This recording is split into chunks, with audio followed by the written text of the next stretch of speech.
Histoire de fantômes et rituels sataniques. Le mystérieux palais d'un baron belge au Caire. Le palais du baron Empin au Caire, la capitale égyptienne, a été restauré avec soin pour retrouver toute sa splendeur d'autrefois. Cet impressionnant bâtiment est sorti de terre il y a plus de 100 ans sur ordre d'un riche belge avant de tomber en ruine après sa mort. Un mystérieux palais au sujet duquel des histoires de fantômes ont circulé et qui fut aussi le théâtre de rituels sataniques. Désormais, les fantômes du passé devraient être enterrés pour de bon.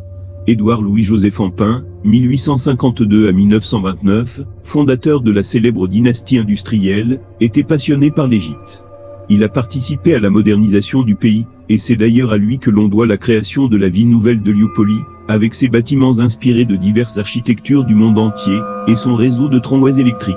Ce qui lui a valu une nouvelle reconnaissance internationale après avoir notamment construit le métro parisien.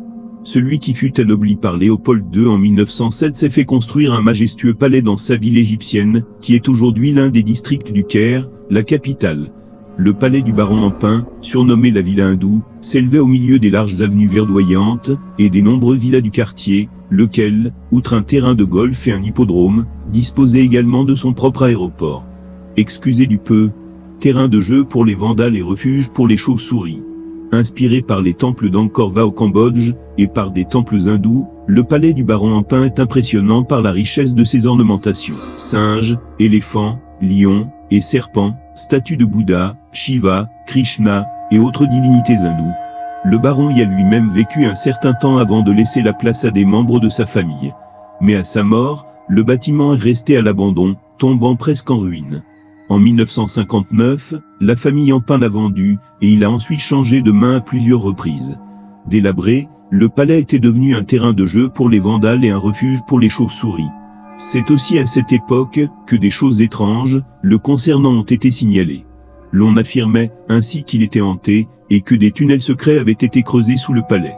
N'importe quoi, répond Abou Rami, qui travaille dans le quartier, et y vit depuis plus de 20 ans, à ABC, né. Ce sont des rumeurs propagées par des étrangers. C'est toujours calme ici. Rituel satanique, quoi qu'il en soit, le palais est devenu une attraction à part entière. Selon Basma Selim, une restauratrice du coin, il a même été visité dans les années 90 par des satanistes qui y pratiquaient le rituel. Ils ont plâtré les murs avec des crânes noirs et des croix gammées, dit-elle. Ces histoires appartiennent désormais au passé. L'État égyptien a acheté le bâtiment en 2005 et a conclu un accord avec la Belgique pour le restaurer et en faire un centre culturel international. Les rénovations, qui ont coûté quelques 10 millions d'euros, se sont achevées récemment et le palais, qui a retrouvé son lustre d'antan, a rouvert ses majestueuses portes ce mardi. Le résultat est impressionnant, comme vous pouvez le constater sur les photos ci-dessous.